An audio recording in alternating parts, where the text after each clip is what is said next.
Que la gracia de nuestro Señor Jesucristo esté con todos ustedes. Vicente Troncos, de Proyecto Católico, desde Sullana, Perú, al mundo entero. Se sorprende un sacerdote que muchos católicos no vayan a votar por la única propuesta que apuesta por la vida, que defiende la vida, que defiende la familia.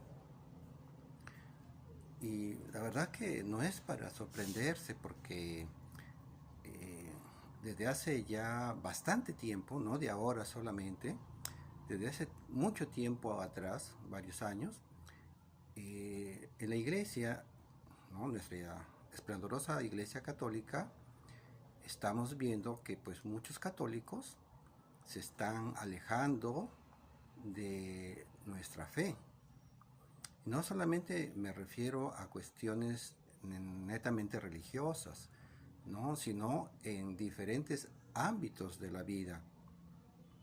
Y eso lo vemos no solamente acá en Perú, en Latinoamérica, sino también en Norteamérica, Europa y otras partes del mundo. No sorprende, pues acá en Perú, por ejemplo, y en muchos países de Latinoamérica, por ejemplo, en el tema religioso, ha crecido el número de sectas anticatólicas, ¿no? De corte evangélico. A los hermanos se les respeta, se les estima, tenemos muchos amigos, los queremos, congeniamos con ellos en muchos aspectos de la vida, pero igual tenemos que decir pues que hay estas diferencias de tipo teológico, doctrinales. Pero no es solamente en los aspectos religiosos, sino en los demás ámbitos de la vida cotidiana, en la vida conyugal, ¿no? Y ahora en este tema de lo político. Desde que, pues, imaginarse, pues, que un país que es cristiano en general, ¿no? Recordemos que como virreinato, ¿no? Fuimos católicos, netamente católicos. Eh, ya para la República, veamos el acta de independencia y la proclamación de independencia de José de San Martín, ¿no? Se invoca a Dios, nuestro himno nacional invoca al Dios de Jacob, ¿no? El Dios judeo-cristiano, etcétera. O sea, nosotros nacimos como república religiosa, cristiana. Nuestra vida sí ha sido a lo largo de toda la república, pero que resulta que ahora nuestro país, Perú, y muchos países de Latinoamérica y en el mundo entero que han sido o son cristianos, se están sometiendo a un minúsculo grupo de personas que han convertido los países o los estados en laicos, o sea, el laicismo, ¿no? En otras palabras, así a secas, el ateísmo, ¿no? Por laicismo, pues, también queremos decir que no hay, que el Estado no profesa ninguna religión o no apoya ninguna religión. Pero hay que ver que la mayoría de los ciudadanos, al menos acá en Perú, en Latinoamérica, somos cristianos, pues, somos cristianos, sea católicos o protestantes, etcétera. Entonces, y se nos están imbuyendo muchas ideologías de este tipo anticristianas y especialmente anticatólicas. Anticatólicas. Ahora, nosotros elegimos candidatos que han nacido en familias católicas, en familias cristianas, pero cuando llegan al gobierno, o sea, desapareció casi por arte de magia esa fe católica, esa fe cristiana. Pero es que no desapareció ahí, ¿no? Este es un proceso que van haciendo desde la familia y que dentro de la iglesia no se ha fortalecido, no se ha ayudado a crecer en la fe. Y es obvio que cuando lleguen al poder y con tanta influencia de dinero que se ve en el poder, ya sea en el poder legislativo, en el poder ejecutivo, es obvio que las personas caigan en una apostasía, que es lo que estamos viendo. Apostasía pues es rechazar la fe, ¿no? despreciar la fe en la que uno nació. Y eso es lo que estamos viendo. Entonces, ha habido una degradación en la fe del católico. No va a misa, no lee la Biblia, ¿no? Y estoy, no estoy, bueno, es una generalización, pero digo que todos, ni que todos, ¿no? Así la gran mayoría, no. Sí, hay muy buenos católicos, bastantes católicos, los domingos, al menos los domingos, donde vemos a muchos fieles asistiendo a misa, ¿no? Que no todos comulgan, que ese es otro punto también, ¿no? Porque el centro de nuestra liturgia es la comunión, ¿no? Pero bueno, los días de semana va mucha gente también a las misas de difuntos, que ese es otro tema también que hay que tratar. Entonces sí, hay un cierto número de católicos que están yendo, ¿no? Quizás son los menos, no tenemos de repente estadísticas, algunos sí, que por ahí he estado averiguando en otros países que podrían ser un 10% de toda la población de católicos. O sea, es un porcentaje muy bajo, bastante bajo. Y o sea, de practicantes, de católicos practicantes. Entonces, pues, no sorprende que cuando se estén presentando cuestiones ya como estas de las elecciones, no, no busquemos a un candidato que exponga, que desarrolle, que ejecute un pensamiento cristiano, un pensamiento de vida, un pensamiento de amor, de progreso, de prosperidad, ¿no? Y para todos, el bien común para todos, ¿no? Porque eso es lo que nos enseñó Jesucristo y la iglesia, ¿no? A lo largo de los 20 siglos, que lo que tenemos debemos compartirlo, no quitarles a uno para dárselo a otros, no, jamás, ni tampoco que el progreso de uno descuide el atraso de otros, tampoco, ¿no? O sea, ni la izquierda, ni la derecha, ni el comunismo, ni el capitalismo, sino una doctrina propia, cristiana, humana, centrada en el amor al prójimo. Bien, ahora, entonces, así, o sea, todo este desarrollo de la iglesia en estos últimos años, desde el Vaticano II para acá, han florecido por un lado sectas que han ido quitando laicos, ¿no? El mundanismo, la globalización, el consumismo, pues también atraen y en vez de que uno conozca a profundidad o conozca algo siquiera de nuestra esplendorosa fe católica, cristiana, no, o sea, por el contrario, no conocemos y antes más bien encontramos enemigos internos dentro de la iglesia, dentro de la misma iglesia, por no conocer, por ejemplo, nuestro actuar en la política, nuestra relación matrimonial, nuestra relación con el Estado, ¿no?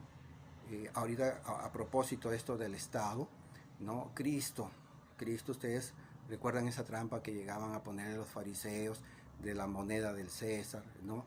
Y bien Cristo respondió de la forma más sabia que a todo el mundo ha dejado estupefacto durante todos estos 20 siglos, dar al César lo que es de César y a Dios lo que es de Dios, ¿no? Incluso se está criticando así grandemente al único candidato por el tema de los impuestos de sus empresas, ¿no? De las empresas. Ahora, con tantas empresas, obviamente que hay contadores, ¿no? No se dice que fueron, digamos, los contadores, los responsables ahí de repente, ¿no? Habría que ver qué pasó, porque, por ejemplo, o sea, no se ve tampoco ahí un mal comportamiento de pago así de forma regular. Yo soy especialista en el tema de tributación y uno sabe cuando una persona o una empresa tiene un mal comportamiento de pago, una irregularidad constante, ¿no? De evasión de impuestos, y eso no se ve, pues, ¿no? No se ve aquí en este caso particular. Es más, muchas personas que yo conozco que son honestas, que son honorables, a veces se atrasan por diferentes motivos y bueno, ya se les notifica o ya se les hace saber o se les realiza un embargo y luego se ponen al día. No es que sean malas personas o que tengan un mal comportamiento de pago, ¿no? Y me saco el sombrero por muchas de esas personas y empresas que, ya sea por una notificación u otro acto, se ponen al día, ¿no? Y por ellas es que se logra dar bienes y servicios, así como por todos. Incluso habría que ver cuántos millones de peruanos humildes deben impuestos, y no solamente humildes, de la clase media y de la clase alta, como hemos dicho, ¿no? Y muchos, digamos, transportistas tienen entre todos, pues, ¿no? Deudas altas, y son millones de personas que tienen deudas, por ejemplo, por infracciones de tránsito. Entonces, ¿qué habría ahí? Que todas esas personas que estamos, ¿no?, atrasados en nuestros pagos de impuestos, no podríamos ejercer nuestro derecho de voto. Entonces, pero hay cuestiones aquí entre matar a un niño en el vientre de su madre, o a punto de nacer, como ya en algunos países se está haciendo, que en el 9º mes, hasta el mismo día del parto, se puede matar a un niño, ¿no? Interrupción del embarazo le llaman, y se puede hacer, ¿no? Se puede matar a un niño, qué pena, ¿no? ¿Qué es más grave, no? Entonces, hay pecados leves, hay pecados graves, mortales. Ahora, todos tenemos pues que llevar una vida santa, pero ¿quién es santo? ¿No? ¿Quién puede decir que es totalmente santo? ¿No? El justo peca 7 veces al día, nos dice uno de los libros de sabiduría del Antiguo Testamento. Entonces, ahí hay un tema que reflexionar mucho. ¿Por qué está sucediendo de que tantos peruanos están cayendo en la pérdida de la fe? Pues hay varias causas, ¿no? De las familias que no catequizan dentro de sus hogares, pero también la iglesia, que es la receptora de estas familias al momento de bautizar niños, al momento de dar la comunión, la confirmación, y cuando se van a casar, cuando ya son jóvenes más o menos, o adultos, ya se van a casar, y hay que ver cómo son las catequesis, pues, ¿no? Las catequesis, ¿qué catequesis están dando? Yo, por ejemplo, doy la de bautismo, y a mí me da vergüenza, me da pena, y lo he hecho saber a mi párroco y al encargado, al laico encargado de esta catequesis, y también a mis otros colegas ahí, de que se tienen que dar más horas. Acá se da prácticamente 1 hora y media. Es poquísimo, y las personas tienen hambre de Dios, hambre de una orientación moral, matrimonial, sexual, etcétera. Y no me van a dejar engañar algunas personas que me conocen y que trato de dar lo mejor, lo poco que sé, ¿no? En la catequesis, y me queda corto el tiempo. Es la gente, entonces sale con unas catequesis sencillas, pequeñas, y no son personas pues que van regularmente a misa para que siquiera la palabra de Dios, que es cortante como una espada de doble filo, penetre sus corazones, ¿no? Ahora, las misas, como nos dice el catecismo, la liturgia es la cumbre de la catequesis, es la cumbre de la catequesis. Ciertamente es difícil preparar una homilía, ¿no?, para todos los días estar preparando homilías, es difícil, ¿no? Y entonces llegamos el día domingo y la catequesis oscila entre 15 o 20 minutos. Eh, entonces las ideas, que de repente, porque uno sale de la misa, a veces no se acuerda del evangelio, no se acuerda de la homilía, de la reflexión, porque a veces son cortas, y cuando son muy cortas, la idea no cala, no penetra, no se queda así tan grabada, ¿no? ¿Y qué decir de las homilías de las misas de lunes a viernes, que son de 3 minutos las homilías? Entonces, no sé, entendemos que pues preparar homilías sea difícil, pero, ¿no? Algo se puede hacer, dar catequesis. Al menos un sacerdote que va 8 años a seminario sabe pues la doctrina, y aprovechar que entre días de semana, por las misas de difuntos, gracias al Señor, va bastante gente, y hacer pues homilías catequéticas. Si la liturgia es la cumbre, ¿no?, de la catequesis, me parece que ahí podríamos aprovechar, hacer catequesis, no de 5 minutos, no de 10 minutos, no de 15 minutos, pues ya es lo mínimo. O sea, la población cristiana, católica, tiene hambre de la palabra de Dios, tiene hambre de que se le enseñe, que se le inspire. ¿Cómo vamos a transformar personas si no educamos? No nos debe sorprender todo esto que está pasando en el mundo católico. Ahí tenemos en Estados Unidos a Joe Biden, el presidente, que se proclama, se ufana de ser católico, pero miren todo lo que está diciendo y haciendo ya por cuestiones que no tienen una relación con nuestra fe, el aborto, ¿no? Se respeta a las personas que tienen tendencia homosexual, pero sabemos que científicamente esto no va, ¿no? Genéticamente no tiene un asidero, ni fisiológicamente. Las ciencias de la biología y la medicina ya nos han dado razón de esto, hasta muchos psicólogos, ¿no? Entonces, allí pues tenemos que se está promoviendo el aborto.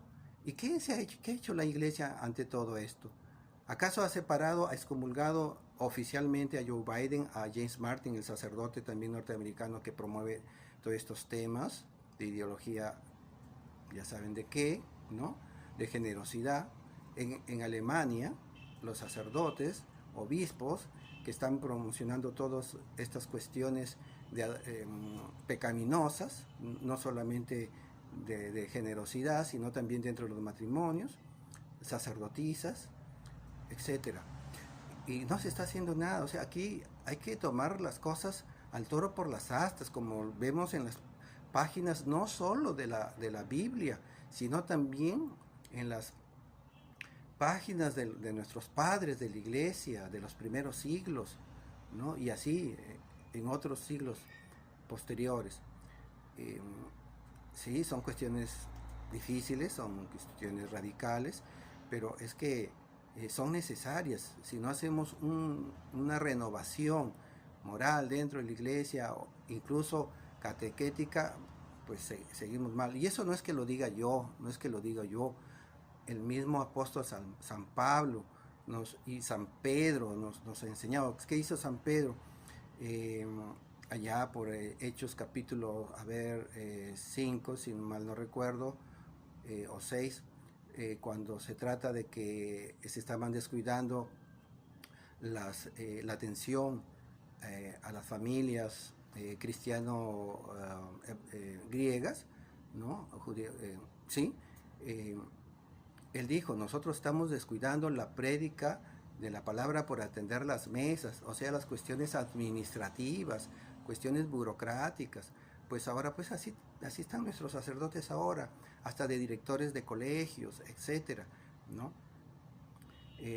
Pues necesitamos que ellos se dediquen a la oración, a la prédica, ¿no? Y a la entrega de los sacramentos. ¿Y por qué no dejarse ayudar de los laicos? ¿No? Los laicos casi no pueden mover ni un alfiler si no es con la autorización del sacerdote, ¿no? O sea, hay cosas menudas, domésticas, si se quiere llamarlas así, dejárselas a los laicos, ¿no? La parte administrativa, bien, y creer y confiar en ellos, porque tanto nosotros laicos como los sacerdotes han cometido fallas en la iglesia, ¿no? No solamente los laicos, ojo, ¿no? Ni los laicos, los diáconos laicos, tampoco, también los sacerdotes, y ya no me quiero alargar. Quiero terminar con esta reflexión de la Biblia, ¿no? Para todos, no solamente para nosotros los laicos, sino también los invito a nuestros hermanos sacerdotes. De la segunda carta a Timoteo, capítulo 4, del versículo 1 al 5, ¿no? Dice, delante de Dios, le dice Pablo a Timoteo, y de Cristo Jesús, que vendrá glorioso como Rey a juzgar a los vivos y a los muertos. Te encargo mucho, subrayo, te encargo mucho, o sea, no un poquito, no para unos días, no para unas semanas, unos meses, no, te encargo mucho, es para toda la vida, ¿no? Que prediques el mensaje, subrayo nuevamente, que prediques el mensaje y que insistas cuando sea oportuno y aun cuando no lo sea, ¿no? A tiempo y a destiempo, dicen otras traducciones. O sea, siempre, siempre, siempre predicar. Convence, reprende y anima, enseñando, otra vez lo vuelve a decir, enseñando con toda paciencia, No hay que perder la paciencia en la prédica, en la enseñanza. Pablo está diciendo a tiempo y a destiempo, pero vean cómo están nuestras catequesis, ¿no? No solo de los laicos, ojo, los laicos también necesitan más formación teológica y filosófica, ¿no? Porque a veces yo que he asistido a catequesis, y pues a muchos catequistas le falta más preparación, tienen muy buena voluntad y se les aplaude por eso. Y gracias por dedicarnos su tiempo. Me paso al versículo 5.